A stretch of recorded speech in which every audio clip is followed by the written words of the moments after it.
기다리는 사람들이라는 제목으로 말씀을 드리도록 하겠습니다. 어느새 12월이 되었습니다. 12월은 우리가 주님을 기다리는 대림절 속에 있는 달인데, 대림절은 예수님이 오심을 기다리는 절기입니다. 4주 동안 우리가 준비를 하는데, 저희 교회는 본시 이렇게 강대상 이렇게 데코레이팅을 많이 안 하는 편인데, 이게 데코레이팅을 많이 하는 교회들은 그 촛불들을 많이 켜기도 하죠. 그래서 대림절 첫 주에는 촛불 하나를 켜고, 둘째 주에는 촛불 2개를 켜고, 셋째 주에는 촛불을 몇 개를 켜고, 넷째 주에는 촛불을 4개 켭니다. 뭐 제가 이렇게 하니까 뭐 대단한 것 같은데, 그게 아니고 이제 주님이 가까우면 올수록 더 밝아진다는 의미를 담게 하기 위해서, 그게 첫 주, 둘째 이렇게 하면서 촛불을, 넷째 주는 촛불 4개를 켜서 더 밝게 이렇게 만드는데, 예수님이 이 땅에 오시기 전에 400년의 영적 암흑기가 있었습니다. 그리스도의 하나님의 복음이 중단되고, 그리고 선지자들의 외침도 중단이 되고, 아무 하나님의 계시가 없던 칠흑 같은 어두운 시대가 있었어요. 그 400년이 지나 세례 요한이 그 어둠의 깊음을 깨고 외치기 시작하는데, 그분이 예수님보다 6개월 먼저 와 예수님의 오시는 길을 평탄케 하는 역할을 했고, 그러면서 예수님을 소개할 때 세례 요한은 예수님의 세상에 오는 빛이라고 그랬어요.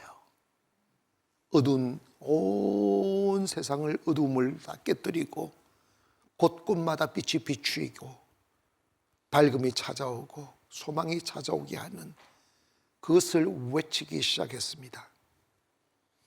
예수님 오시기 전 유대 사회의 여건은 로마의 식민지가 되어 자유도 잃어버리고 탄압받고, 그리고 경제적으로 어려움 당하고, 뭐 말로 표현할 수 없는 어둠 속에 갇혀 살고 있었습니다. 소망이 없었죠. 어떻게 강한 군대와 그 날카로운 호랑이의 발톱 같은 악랄함으로 무장되어져 있는 그 로마를 무너뜨리고 자신들이 다시 자유를 쟁취할 수 있을지에 대해서는 아무도 꿈조차 꿀 수 없는 절망의 시간에 있었습니다. 다 어두웠고 다 칠흑 같은 어둠으로 굴짝굴짝 가득 차고 있었습니다. 그때 세례 요한은 예수 그리스도, 하나님의 세상 죄를 지고 하는 하나님의 어린 양, 그분이 오시면 얽매인 자에게 자유를 주고, 가난한 자에게 복음을 주며, 병든 자를 고치며, 온갖 아름다운 빛으로 세상이 가득 찰 것을 외치기 시작했습니다. 근데 유대인들은 그 칠흑 같은 어둠 속에 시달리고 있으면서도 세례 요한의 그 외침에 귀 기울이지 않았어요. 너무나 두터운 종교 기득권자들에 의해서 이 세상을 바꿀 수 있는 그 어떤 에너지도 없었던 것이죠.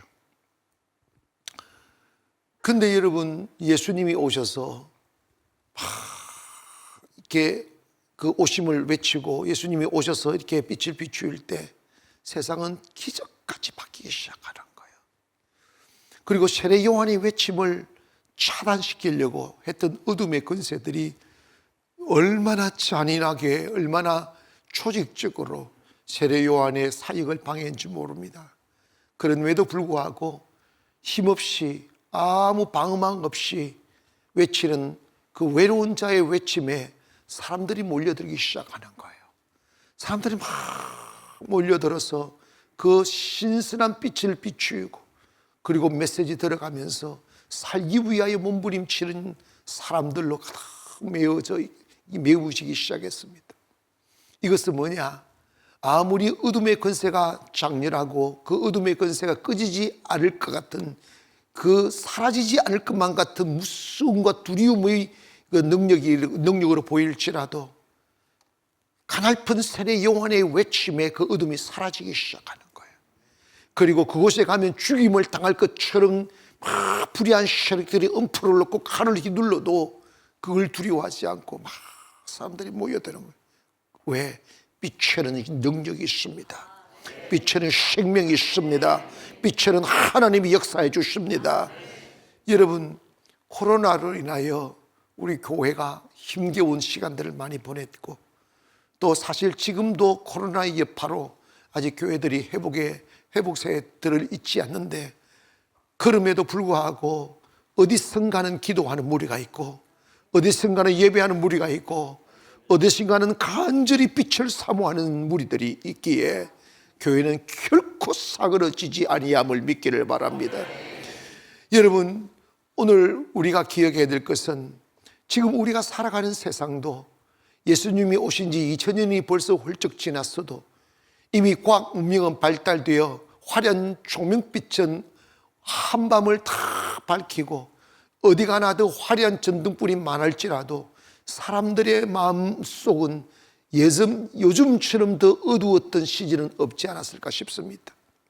여러분, 입에 담기가 좀 조심스럽습니다만은 지난 이태원의 그 사건을 보면, 다른 건 저는 우리가 종교적으로 영적으로 이렇게 보면 젊은이들이 얼마나 가슴이 답답했으면, 젊은이들이 얼마나 외로웠으면, 젊은이들이 얼마나 방황했으면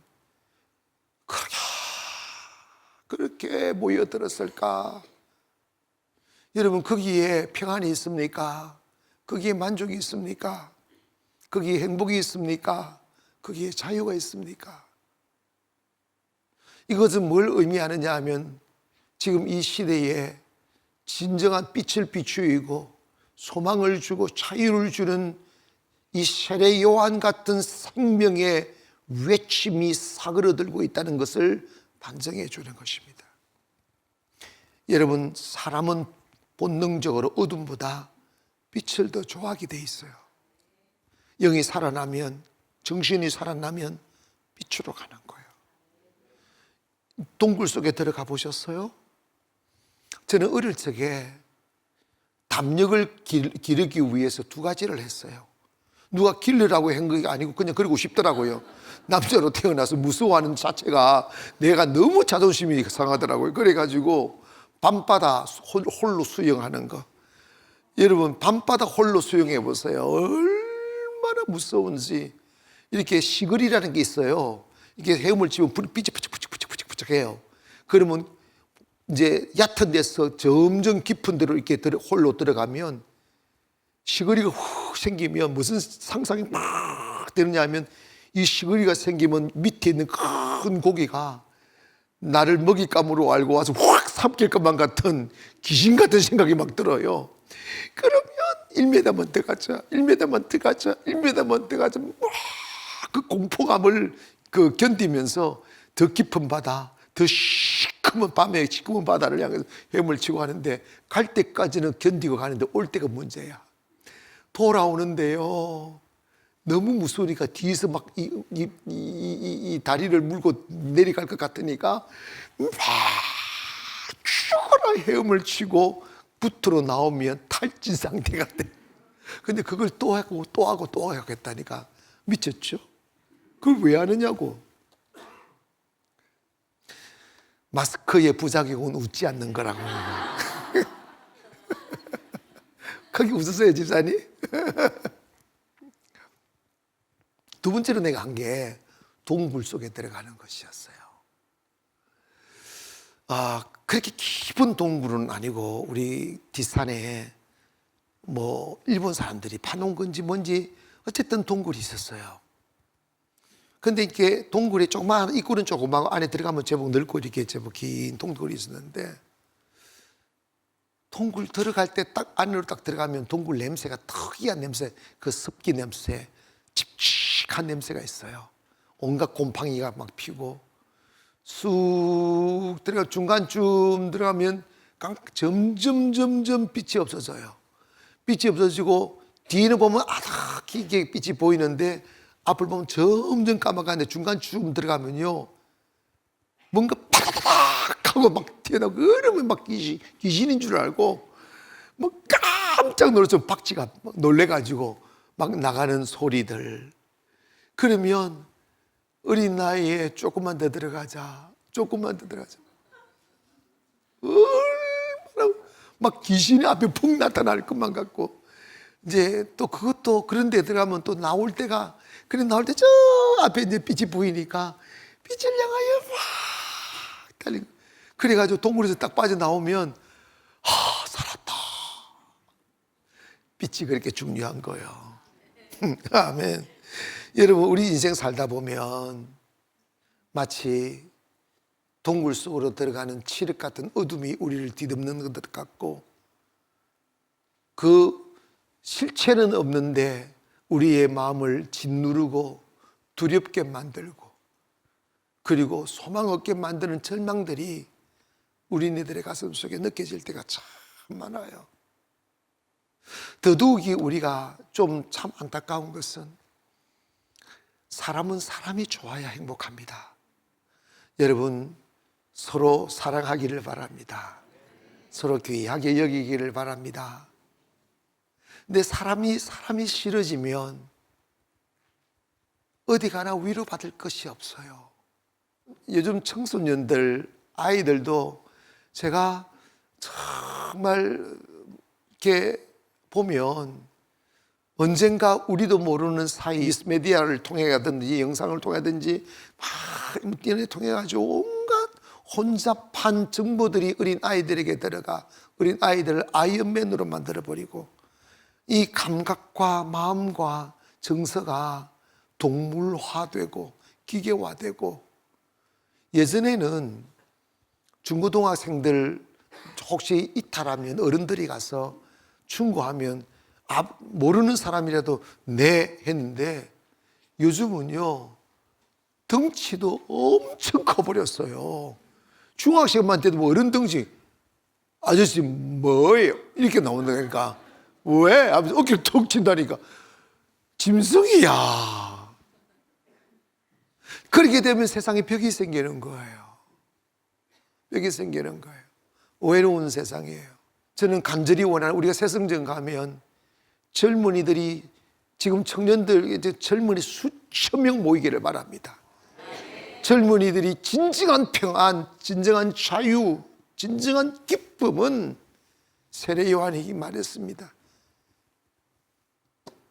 보라, 세상 죄를 지고 가는 하나님의 어린 양이로다. 메시아 예수 그리스도는 우리의 삶의 무게를 대신 감당해 주시고, 죄의 두려움에서 해방시켜 주시고, 삶의 근심과 걱정에서 우리를 해방시켜 실제적이고 진정한 답을 주시는 분이 예수 그리스도입니다. 예수님 만나면 방황이 끝이 납니다. 예수님 만나면 모든 우울증에서 해방이 되고 절망에서 해방이 됩니다. 그래서 예수님은 자기 스스로를 향해서 내가 곧 길이요 진리요 생명이라고 그랬어요. 우리는 이번 성탄절은 그냥 우리가 케이크 불 켜놓고 그냥 이렇게 작은 양말 선물 주고 그런 게 아니라, 예수 그리스도를 더 깊이 만날 수 있는 기회가 되기를 주님의 이름으로 축원합니다. 이번 성탄절 때 주님이 우리 안에 임하기를 원하고 주님 만나기를 원합니다. 우리 본문 4절을 한번 읽어보실까요? 한번 비춰줘 보세요. 시작. 선지자 이사야의 책에 쓴 바 광야에서 외치는 자의 소리가 있어 이르되 너는 주의 길을 예비하라, 오실 그를 곧게 하라. 4절 5절 쭉 보면 이사야가 이사야가 글을 인용해서 이야기하는데, 예수님을 만나기 위해서 주의 길을 예비하라고 그러고, 골짜기가 메워지고 모든 산과 작은 산이 낮아지고 굽은 것이 곧아지고 험한 길이 평탄해질 것이라는 거예요. 이게 뭐냐면 예수님을 맞이할 우리들의 마음의 모습을 말씀하고 있는데, 먼저는 예수님을 만나기 위해서는 모든 골짜기가 메워져야 된다는 것입니다. 이게 뭐냐면 세례 요한은 예수님의 길닦기였어요. 주님의 길을 예비하는 사람들입니다. 그러니까 우리는 복음의 길을 닦는 사람들이고 그 복음의 길을 통하여 예수 그리스도가 우리에게 오셔야 되는데, 그러기 위해서는 우리의 마음의 길을 닦아야 되는데 우리 마음에 그 새겨진 골짜기들을 메워야 된다는 거예요. 이런 길은 골짜기 다 메워야 돼요. 그래서 막 흙을 붓고 불도저 밀고 다지고 이래야 길이 되는 것이죠. 근데 우리 안에 있는 그 골짜기들이 그게 뭐냐면 불신들, 상처들, 패인 곳이거든. 이렇게 사람마다 이 골짜기가 다 있어요. 근데 골짜기가 깊으면 깊을수록 뭐가 높다? 계곡이 깊으면 깊을수록 뭐가 높다? 산이 높다. 이 비밀을 깨닫기를 바랍니다. 이게 뭐냐면 큰 사람일수록 누구보다도 상처를 많이 받은 사람이에요. 아이러니하죠? 누구보다도 고통을 많이 받은 사람이에요. 오해받고 외면받고 가슴이 찢어지고 어마어마한, 또 보통 사람 같으면 하루도 견뎌낼 수 없을 법한 그 고통들을 다 겪은 사람들이에요. 제가 아무리 사람들을 봐도 주의 정도를 봐도 그 목회하는 사람들은 평생 고통을 안고 살았더라고요. 그런데 고통을 당했다고 다 큰 사람 되는 게 아니라, 큰 사람들이 된 그 특징이 있다면 그 고통들을, 그 골짜기를 믿음으로 메운 거예요. 기도로 메운 거예요. 은혜로 메운 거예요. 슬퍼서 기도하고, 아파서 기도하고, 외로워서 기도하고, 너무 힘들어서 기도하다가 주님의 은혜로 그 골짜기가 다 메워지니까 큰 사람이 되는 거예요. 그런데 상처가 싫어서 도망다니고, 고통이 싫어서 사람 회피하고, 내게 고통을 준 사람을 잊지 않고 막 가슴에 깊이 보석처럼 숨겨놓고 시간만 나면 끄집어서 되새김질하고, 심었다가 다시 삼키고 심었다가 삼키고. 여러분, 동물 중에 되새김질 하는 게 뭐죠? 소지. 그러니까 상처를 씹었다가 뱉었다가, 아니 씹었다가 끄집어냈다가 뱉었다면 소가 되는 거야. 여러분, 마스크를 쓰면 이게 웃어주지를 않는 거지. 여러분, 소가 되면 되겠어요? 응?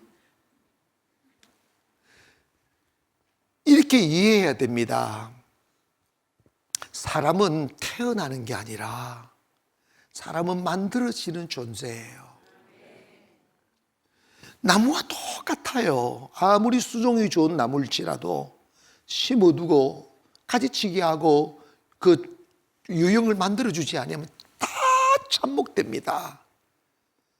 똑같은 수종일지라도 정원사가 숱한 노력을 다 기울여서 나무를 수년 동안 만들어가는 거예요. 전진해주고 구부려주고 모형 만들어주고 손이 타야 돼요. 잘라주고 그래야 아름다운 모형을 가진 나무가 되듯이 사람도 낳아놓으면 사람 안 됩니다. 짐승되죠.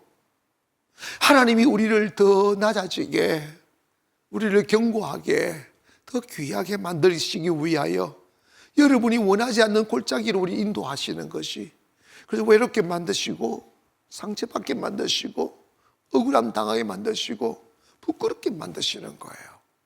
근데 그 강도가 크면 클수록 골짜기 깊어지는데, 골짜기 깊어지면 깊어질수록 큰 산이 되는 거지. 여러분, 우리의 인생의 가치라면 내 인격은 아무데도 쓸모없는, 갖추어지지 않는 인격이 이면서 육신이 편안하게 산다고 그 사람이 가치 있는 인생 아니잖아요. 내 마음이 좀 부딪히기도 하고 아파하기도 하고 슬퍼하기도 해도 그 시간을 통하여 우리의 인격이 연그러지고 아름다워지고 커지면 하나님이 우리를 귀하게 쓰시는 거예요. 그 과정에서 우리 마음은 골짜기가 생기는 거예요. 그리고 이렇게 조사를 해보면 사람들이 어디서 제일 상처를 많이 받느냐 하면 가정에서 제일 상처를 많이 받아요. 근데 여러분 봐봐요. 가정에서 엄마 아빠가 체질하고 잔소리하고 이렇게 할 때 훈계하실 때 잘못되라고 하는 게 아무것도 없어요. 그런데 어린 아이의 수준의 적을 받을 때 그 미움으로 받는 거예요. 근데 크면 이해가 가잖아요. 마찬가지로 사회에 나와서도 그렇고 결국은 하나님이 우리를 더 단단하게 만드시려고 우리를 단련하셨을 때 그것으로 인하여 만들어진 골짜기를 그것이 하나님의 사랑이었구나, 그것이 하나님의 은혜였구나 는 것으로 메꾸어지기를 원합니다. 지금의 제가 그게 보여요. 왜 30대 제가 그렇게 힘들었는지, 왜 40대 제가 맨날 금식만 하고 막 굶고 막 울고 헤매고 이렇게 하셨는지 지금의 그 이유가 알게 되더라고요. 그러니까 여러분 깨달아지기 전에도 여러분 마음속에 하나님이 결국은 나를 잘되게 하시려고 단단하게 하시려고 하셨으니 여러분 가슴 속에 사람이 미워하는 정오의 골짜기, 원수 갚으려고 하는 악독의 골짜기, 그래서 사람을 경계하고 믿지 못하는 불신의 골짜기들이 오늘 주님의 은혜로 다 메꾸어지기를 원합니다. 하나님의 사랑이었어요. 하나님의 은혜였어요.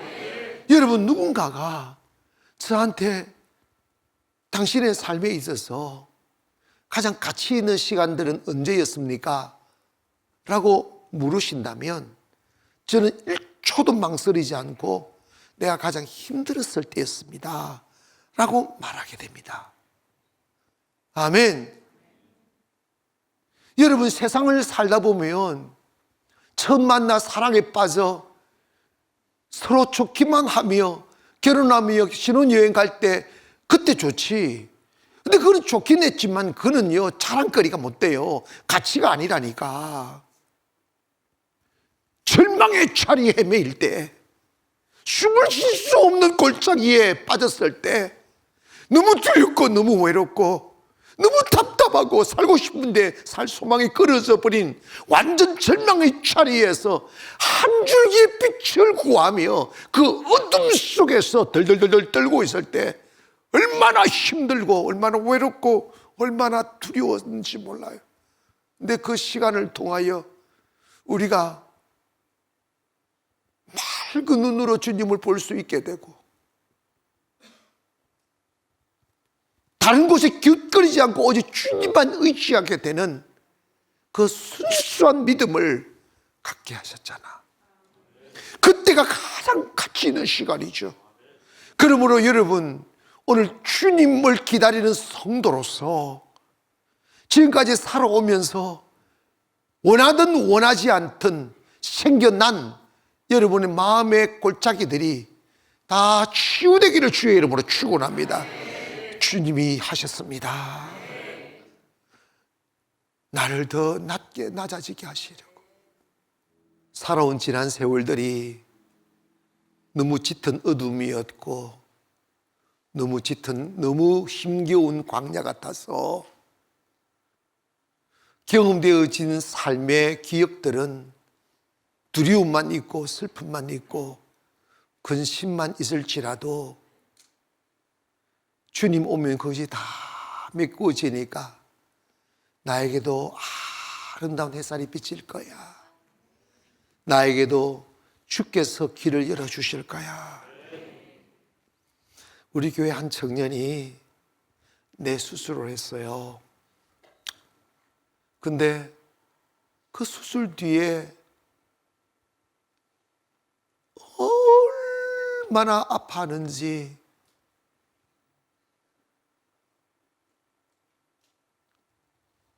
기도를 해달라고, 하나님 이 고통을 제거해달라고.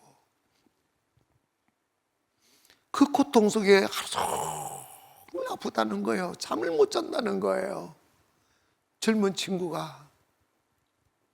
그래서 한 번은 저녁 예배에 와서 이렇게 기도받으러 교회에 앉아있을 수가 없어가지고 저 유아실에 누워있다가 기도 시간에 비슬비슬비슬 하면서 이렇게 앞에 앉는데 얼굴이 초췌해가지고 막 그 고통이 얼굴에 다 서며 있는 것이 내 눈에 보였어요.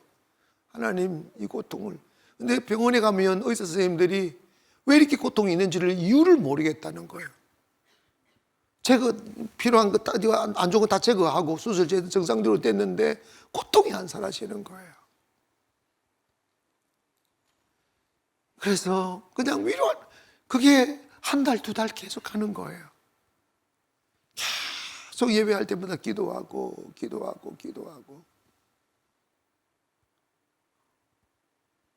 원인을 모르는 거지. 그런데 여러분, 엊그저께 세상에 그 어머니를 복도에서 만났는데 요즘 어때요? 그랬더니 목사님 감사해요. 이제 거의 안 아프고 직장 다시 복귀했어요. 사무실 나갔어요. 이러는 거야. 얼마나 감사한지. 여러분, 예수 그리스도는요, 회복입니다. 잠시 아프게 했으면 그 딸은요, 그 지난 고통이 일생을 살아가는 진주가 될 거예요. 정말 그게 느껴져요.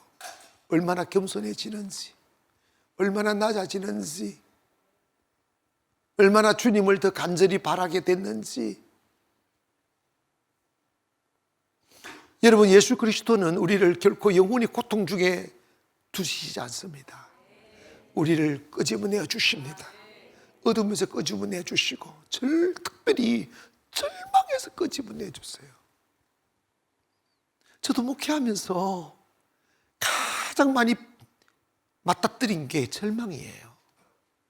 여러분, 절망이라는 거 아세요? 절망은 절망입니다. 그 아직 인생을 모르는 사람들의 이야기예요. 진짜 절망 앞에 한번 서보세요.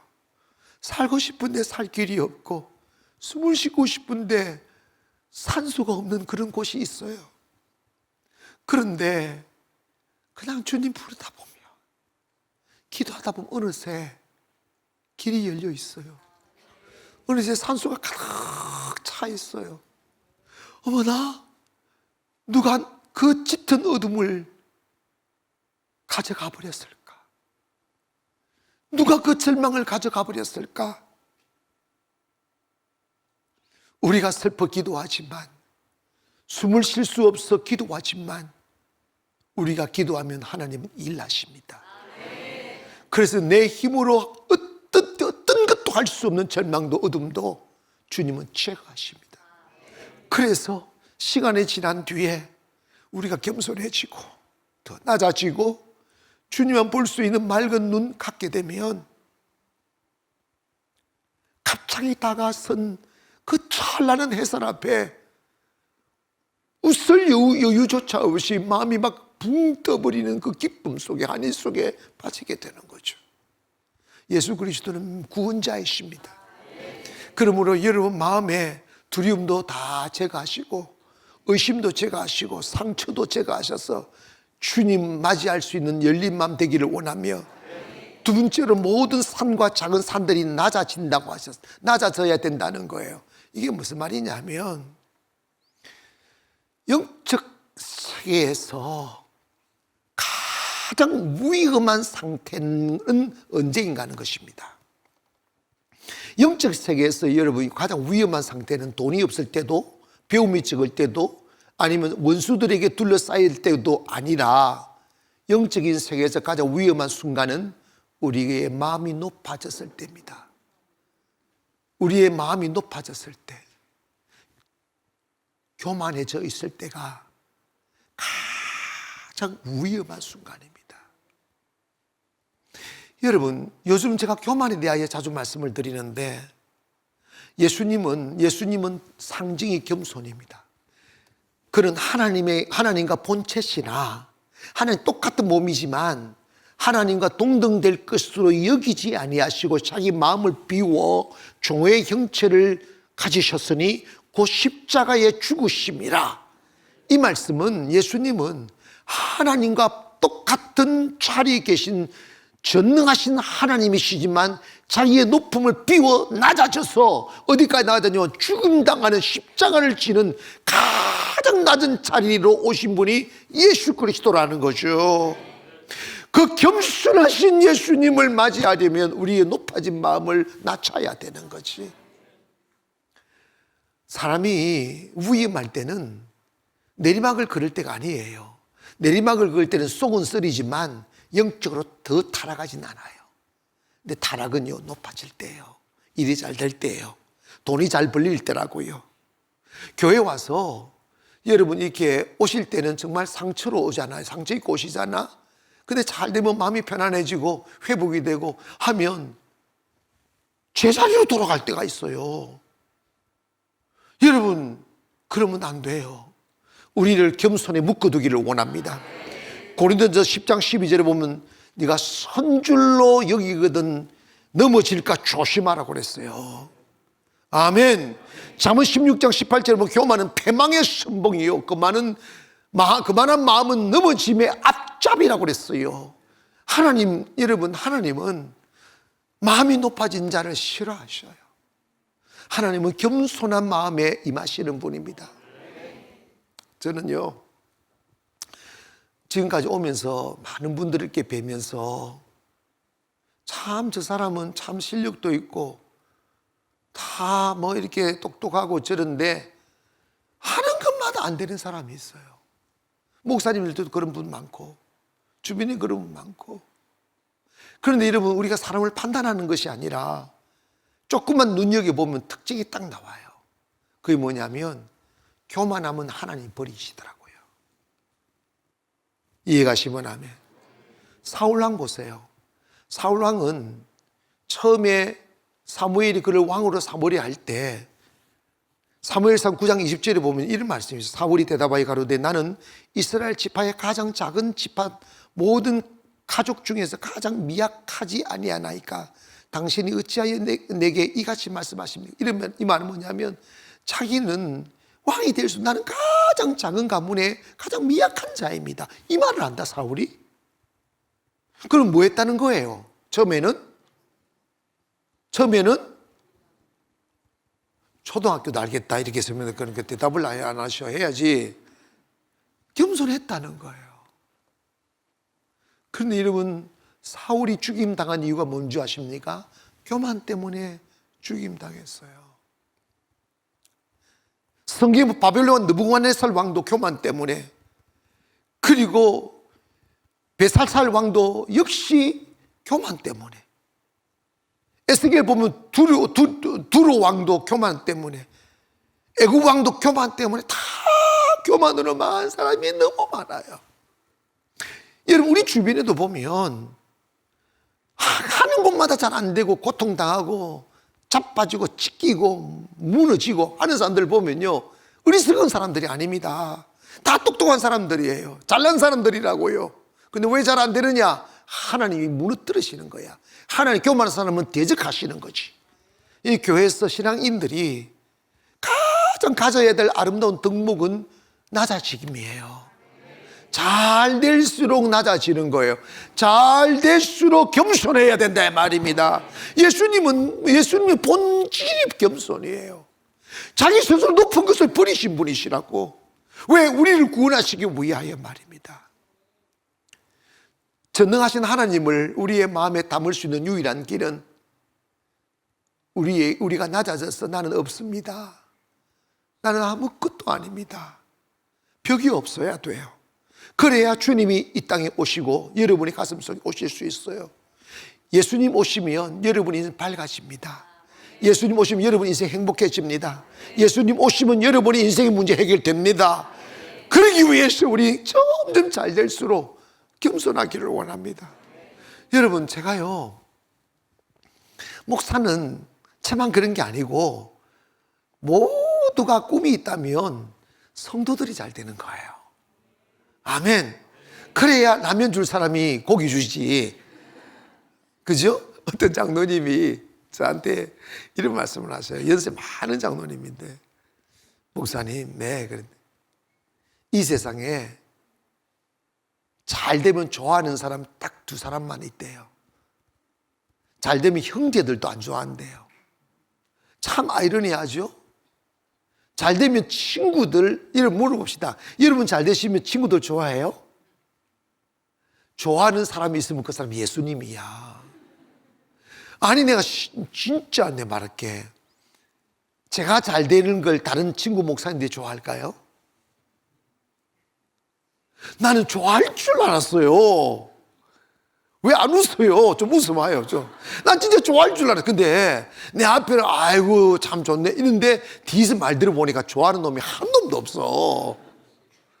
야, 진짜 충격이야. 좋아해야 됩니다. 그게 그리스도의 마음이에요. 축복해야지. 근데 그 장로님이 이러더라. 잘 되시면 좋아하는 사람은 뭐가 잘 딱 두 사람밖에 없대. 아버지와 목사님. 이 땅에 잘 되는 걸 좋아하는 사람은 아버지야. 뭐 아버지는 용돈 많이 받아줬고 목사님은 11조 많이 받아. 11조 돈. 여러분 있지 않습니까? 우리 정말 잘 될수록 낮아지기를 바랍니다. 잘 되면 더 낮아지고. 근데 이 마귀가 확 들어와 버리면 갑자기 어깨에 봉을 넣더라고. 이렇게 또 봉 있잖아. 봉 이게 어깨가 올라가고 이렇게 목에다가 기부스를 안 하나. 목소리가 갑자기 쉬어지기 시작하는 거. 아이고 아니야 미쳤어. 그러다가 한 방에 날아간다.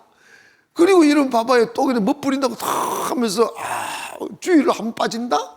가난할 때는 아이고 목사님 한잔 줘요 하다가 잘 되면 조금씩 중간에 앉고 뒤에 가고 뒤에 갔더니 이만원님 시키가 말이야. 아니 봐봐요. 한 주일 딱 빠졌다. 그러니까 딱 전화한다. 아니 집사님 어제 어떻게 뭐 왔어요? 아이고 목사님 벌써 딱 폼 잡는 거. 목사님 아이고 죄송합니다. 제가 사업이 너무 바빠서 소리 이 망할 놈의 새끼 이러려고 하다가 내가 참은 거지. 그래 섰느냐고 상상하는 거예요. 근데 여러분 봐봐요. 잘 될수록 그러면 안 돼요. 잘 될수록 앞자리를 고수하세요. 앞자리 예배할 때 진짜 종의 자세로. 그러면 왜 축복이 날아가느냐고, 왜 은혜가 날아가느냐고, 왜 건강이 날아가느냐고. 하나님 무섭더라고요. 내가 여러분 겁먹이는 아닙니다. 목사님들도 진짜 목회 제대로 안 하고 사고치고 남의 교회 탐하고 하는 사람들요 다 하나님이 저번에 다 데려가 버리더라고. 진짜 여러분 건강도 하나님 주셔야 되잖아. 아멘 합시다. 잘 될수록 겸손하기를 원합니다. 아니에요, 진짜요. 내가 이 말씀 왜 하냐면 사실은 저희 아버님이 대단한 분이었습니다. 유능하신 분이고 학문도 많고 3개국 4개국을 능통하게 하고 하여튼 진짜로 하나님 쓰셔서 대통령도 능히 될 수 있는 그런 위치에도 올라갔던 분인데 하나님이 안 쓰셨어요. 하나님이 안 쓰셨다고. 나는요 우리 아버님 너무 아까워요. 그리고 60대 초반에 돌아가셨어요. 여러분 의사기도 하다 보니까 건강만 챙겼다니까. 근데 그 생각했어요. 매일 운동하고 건강 운동하고 잘 먹는다고 여러분 지켜지는 게 아닌 걸 내가 우리 아버님을 통해서 봤어. 나는 우리 아버님 욕을 안 할 데가 없어요. 그러니까 내가 진짜 그런데 여러분 봐봐요. 너무 교만했어요. 교회를 못 가요. 교회 가면 이런다? 저 목사 지금 설교로 가나? 내가 뭐 훨씬 더 잘하겠다 이런다니까. 우리 앉혀놓고 자식들 앉혀놓고 진짜 아이고 주여. 그뿐이겠어요. 아무도 못 건드려. 그런 아이고 주여. 유아 독존이 왜 그럴까 내가 고민해 왔어요. 3대 독자예요. 3대 독자가 문제거든요. 오냐, 옛날 3대 독자는 이게 보통 문제가 아니에요. 오냐. 근데 여러분, 겸손했으면 얼마나 좋았을까. 고백합시다. 주여, 겸손하겠습니다. 축복하셔도 더 낮아지겠습니다. 아멘. 아니야, 이거 우리 살아야지. 왜? 하나님 겸손을 가만 안 두드리니까 패망의 선봉이다. 여러분, 혹시 조금이라도 여러분의 생각이 높아졌거나 여러분 마음속에 사람들, 이게 성도들 볼 때 딱 깔아보면 야, 니까지 있게 이런 생각이 있거든. 여러분, 아멘. 자, 내가 안 볼 테니까 그런 생각 해본 사람 손 들어봐. 오늘 처음부터 마스크를 벗게 되는지 내 웃으러 가는 소리인데 진짜 기분 나쁜 척하고 있네, 진짜로. 여러분이 있잖아요, 진짜 우리가 조심해야 될 게 뭐냐면 마음을 높이지 마세요. 마음을 높은 데다 두지 마세요. 다 부질없는 거예요. 비행기 타고 10분만 올라가 봐요. 보이지도 않는 존재들입니다. 정말 우리 작은 존재들이라고. 크신 하나님 앞에 낮아지고 또 낮아지고 겸손과 또 겸손하기를 주의 이름으로 축원합니다. 그리고 마지막으로 잠시 구부진 것을 곧게 하라는 거야. 이게 뭐냐면 하나님이 싫어하는 것은 불의입니다. 불의. 거짓과 불의를 하나님이 싫어하셔요. 하나님이 기울어진 저울을 싫어한다는 거예요. 옛날에 시장 바닥에서요, 쌀 장사, 보리 장사, 콩 장사 이런 사람들을 되라는 게 있어요. 되라는 걸 속일 때가 있어요. 저울을 조절해 가지고 저울 이렇게 속인 눈금이 속여요. 하나님 그거 싫어한다는 거예요. 이 땅이 불행한 것은 불의가 왕노릇하기 때문입니다. 정의가 없어요. 네 편만 있지 옳으냐 진실이냐 거짓이냐는 따지지 않아요. 이게 지금 대한민국의 불행입니다. 교회가 정의로워야 돼요. 여러분 있지 않습니까? 저는 이런 말을 가끔씩 해요. 내 원수라도 내 친구와 서로 싸울 때 친구가 잘못되고 원수가 옳으면 옳은 자의 편에 서라고 이야기합니다. 원수의 편에 서라. 그거는 원수가 좋아서가 아니라 정의의 편에 서라. 옳음의 편에 서라. 그래야 잠시 친구로부터 오해 사고 미움 살지라도 하나님을 잃어버리지 않는 거예요. 하나님은요, 우리의 행위와 우리의 패부를 살펴서서 이 기울어진 저울 싫어하고 거짓을 말하는 걸 싫어하고 우리가 항상 그리스도인들은 예수님 I'm the truth라고 하잖아요. 절대 진리입니다. 주님의 진리가 구부러지면 기독교는 끝난 거예요. 우리는 그 정의로우시고 옳으신 주님을 따라가는 사람들입니다. 그래서 여러분, 우리가 이 세상 이익을 추구하며 살아가는 세상 속에 어떻게 정의를 지키며 살 수 있을까? 방법은 딱 하나예요. 사람을 의지하고 살지 말고 하나님을 의지하고 사세요. 이익을 쫓아가지 말고 말씀을 쫓아가세요. 그리고 내가 사는 것은 빵이 아니라 하나님의 말씀임을 믿으십시오. 하나님 믿고 사면 하나님이 날 도와주실 것이고 하나님이 일을 되게 하실 것이고 나를 성공시키시고 실패하게 하시는 분이 하나님이시라면 우리가 하나님 의지하고 가면 불의하게 할 게 뭐 있어. 아멘. 엉간히 이거 잘못된 거 알면서도 모른 척하고 이익을 삼키면 예전에요, 그 큰 뱀이, 아나콘다 같은 큰 뱀이 중급 되는 악어를 삼켰어요. 삼켜집니다, 그게. 그 토픽에 나왔어요. 내가 그걸 봤어요. 사진을 봤어요. 악어를 산채로 삼켜가지고 악어가 배 안에서 얼마나 요동을 쳤는지 배 구멍을 뚫고 배가 얼굴이 나왔어요. 그래도 악어도 죽고 뱀도 죽었어요. 그래서 그게 사진의 토픽이 된 거예요. 불의한 재물을 삼키는 건 악어를 삼키는 것 같아. 결국 그 불의가 여러분을 죽입니다. 영혼을 마비시키고 주님과의 관계 끊어내고, 그 불의한 재물은요 독이 돼요. 그것이 그 불의한 재물로 우리 가정을 행복하게 하지 않아요. 한 가지 믿으십시다. 나는 하나님의 도움으로 산다.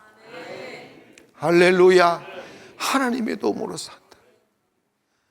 제가 웃기는 적이 내가 좀 철이 덜 들어서 이런 말을 하는데 제가 춘천에서 20년 이제 거의 돼가는데 춘천 분들한테 지금 이 설교를 듣고 있는데 예전에 이런 말을 했어요. 물어봤어요. 제가 뭘 판단할 때 불의한 선택을 하는 거 봤느냐고. 가슴이 내가 물어봤어요. 내가 내 자신 가슴이 내가 있다고 하면 어떡할게? 아무도 아니 불의한 선택 한 적이 없다고. 장로님 이제 한 12년 됐죠? 내가 불의한 선택 하는 거 봤어요? 봤다고 그랬어요? 못 봤다고 그랬어요? 한 번씩 여러분들 물어보세요. 여러분 있지 않습니까? 우리가 조금 가난하게 살아도 아빠가 집안의 이익을 위하여 불의한 선택하는 그 모습을 자식들에게 보이지 마세요. 이거 여러분 정말 중요해요. 어머니가 자식 그냥 배부리려고 눈 감고 하면서 불의한 빵을 먹이지 말라고. 그 영혼을 죽이는 거예요. 그리고 더 무서운 것은 그 다음에 주님이 함께 하잖아요. 회개하세요. 회개해야 됩니다. 그래서 주님을 맞이할 사람들은 우리의 마음이 구부러지지 말아야 돼요. 어떻게 그렇게 살 수 있느냐? 너무 쉬워요. 언제가 그렇게 쉬우냐? 주님 믿으면 쉬워져요. 추릭 쓸 거 없어요. 주님 믿으면 욕심이 들어오니까 싸움이 생기는 거고, 욕심이 생기고 불의한 선택을 하는 거예요. 주님이 주신 것입니다. 주님이 주실 것입니다. 나는 주님 의지하고 삽니다. 나는 그 주님을 기다립니다. 그 주님이 내게 오셔서 나의 왕 되시고 나를 다스리시고 나를 인도하여 주시옵소서. 이 기도하고 가면 여러분 주님만이 아신다고요. 다른 사람들이 판단 전혀 중요하지 않아요. 주님 얻기 위하여 언제나 고든 길 걷기를 주의 이름으로 축원하고, 주님 이번 성탄절 더 아름다운 주님을 모시고 행복한 시간 되기를 주님의 이름으로 축원합니다. 기도하겠습니다.